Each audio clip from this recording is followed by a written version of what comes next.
I'm Ana Cabrera along with Jose Diaz-Balart reporting from New York with our special coverage. Stormy Daniels back on the stand this morning in Donald Trump's hush money trial, facing additional cross-examination right now from Trump's attorney about her allegation of a sexual encounter with Trump and a subsequent cover-up. NBC's Yasmin Vossoughian is outside the courthouse, and here with us for the morning, Charles Coleman, civil rights attorney and MSNBC legal analyst, and Temadayo Aganga-Williams, former federal prosecutor, former senior investigative counsel for the House January 6th committee. So, Yasmin, take us to inside that courtroom. What's happening right now?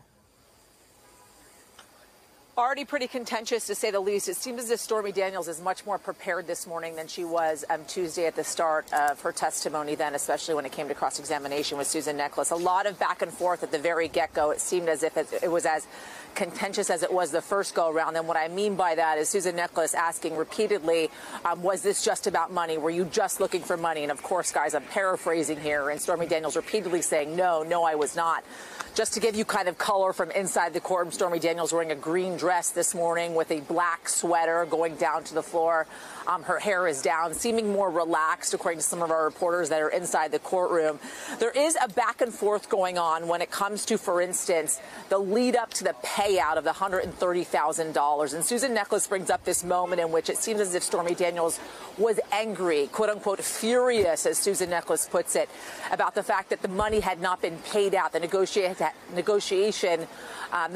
payout had not been cemented as of yet. And we now know, obviously, the former president was trying to delay that, hoping that he would either win and or lose the election and would not have to necessarily pay out this $130,000 towards Stormy Daniels. Stormy then subsequently asked, what are you talking about? When Susan Necheles said, weren't you furious? Weren't you angry? Weren't you calling Keith Davidson names, your attorney at the time? And she said, what are you talking about? I'd like to see this evidence. So let me read for you some of what they played for the court today, a conversation between Keith Davidson and Michael Cohen about this, guys, in which, and there, by the way, are some expletives there, so I'm going to skip some words.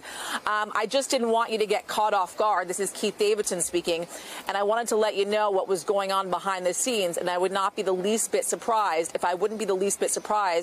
if you see in the next couple of days that Gina Rodriguez's boyfriend, remember, Gina Rodriguez is Stormy Daniels' agent at the time, goes out in the media and tells the story that Stormy Daniels, you know, in the weeks prior to the election was basically yelling and screaming and calling me a P word, and you can guess what that word was. And Michael Cohen says, can I ask you a question? And Keith Davidson says, no, hold on one second. I wouldn't be the least bit surprised if he comes out and says, you know what, Stormy Daniels, she wanted this money more than you can ever imagine. I remember hearing her on the phone saying, you blanking Keith Davidson, you better settle this story, because if he loses this election, and he's going to lose, if he loses this election, we lose all leverage in this case. It's worth zero. And if that happens, I'm going to sue you because you lost this opportunity. So settle this blanking case. And then they go on because they bring up, guys, the NDA, right? The settlement, the $130,000, and the point of which there's an exchange between Necheles and Stormy Daniels. And I'm just going to read a bit for you, and then I'm going to throw it back to you because I know there's a lot to talk about here.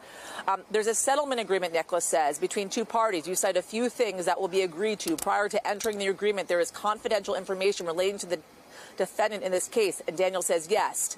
The next paragraph that they're looking at, you say you have been damaged and you were going to have to release claims. I did this, Stormy Daniels says, because my attorney suggested that I do. And then they go on.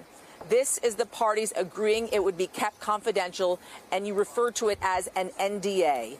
Yes, this is the confidentiality agreement, right? Necheles says. Daniel says yes. Again, this is getting, guys, and I think we're going to see a lot more of this in the cross-examination, which is likely to go on for the next couple of hours because they go on. This is getting at the credibility issues of Stormy Daniels. One thing, though, that I will note in some of this cross-examination that we're seeing that I mentioned earlier on is she seems much more prepared. She's droning on less, giving kind of yes or no answers, listening to the questions from Susan Necheles, understanding, right, that Susan Necheles kind of might have some moments that she's going to bear out. And we heard from Donald Trump earlier today, seeming as if there are some moments in which Susan Necheles plans to kind of play out for Stormy Daniels that could catch her off guard. So she seems more prepared for many of these exchanges going into this, but certainly going to be lots of fireworks today throughout this cross-examination, and then moving on, of course, to redirect.